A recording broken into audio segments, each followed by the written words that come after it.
Victoria is in the middle of a crime crisis, has record debt, services are at breaking point, and Jacinta Allan's priorities are all wrong again. It started with treaty, and now she's embarking on an apology tour to the stolen generation. The Premier has called an extraordinary sitting of Parliament for next month to make another apology to Victoria's Indigenous population. This will be the fourth apology to Indigenous Australians in the state. 4. Because, of course, one wasn't enough. The special sitting of Parliament will be convened on December 9, where Premier Jacinta Allan will make a formal apology to First Nations Victorians, acknowledging practices that led to systemic injustices, dispossession, displacement and violence. The first apology was issued by former Premier Jeff Kennett in 1997. Jacinta Allan apologised in February last year to Victorian children who were abused while in state care between 1928 and 1990, a number of whom were Indigenous. In October last year, she issued an in-person apology to those eligible for the Stolen Generations reparations package. And never deterred, the Premier is doing it again, as agreed to as part of the state's treaty. And why 4, you ask? Well, according to Jacinta Allan, we are addressing the systemic injustices of the past to build a better future for all Victorians, grounded in mutual respect and understanding. Now, notice this all Victorians lingo that she keeps using.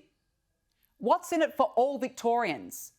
Because just like the treaty, it only serves to accommodate the 65,000 in the state who identify as Aboriginal, not the 7 million. Now, I'm not denying wrongdoings were made. Bad things happened many, many years ago. But why is it up to Jacinta Allan to make apologies on behalf of all Victorians for something all Victorians had nothing to do with under the guise of making life better for all Victorians? And where does it end?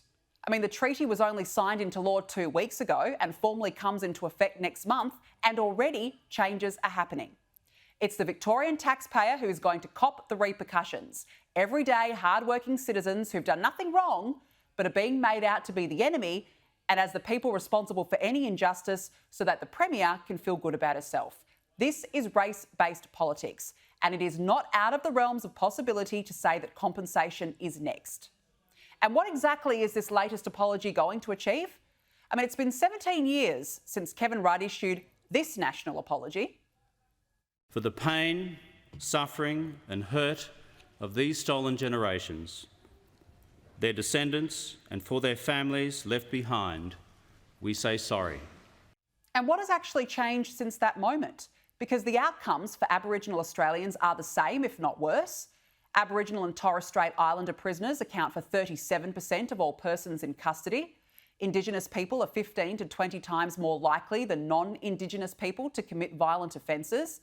They are more likely to leave school earlier than non-Indigenous Australians, are more likely to die earlier. So again, what has actually changed? Victorian Labor can keep going on this divisive path with treaty and now another apology, but the more it talks about it, the less time is being spent on the ground closing the gap.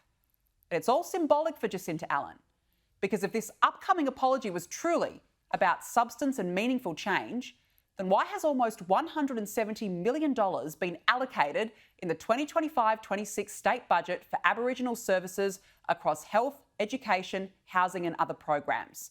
And that's on top of the $747 million spent in the 2022-23 financial year alone on those programs.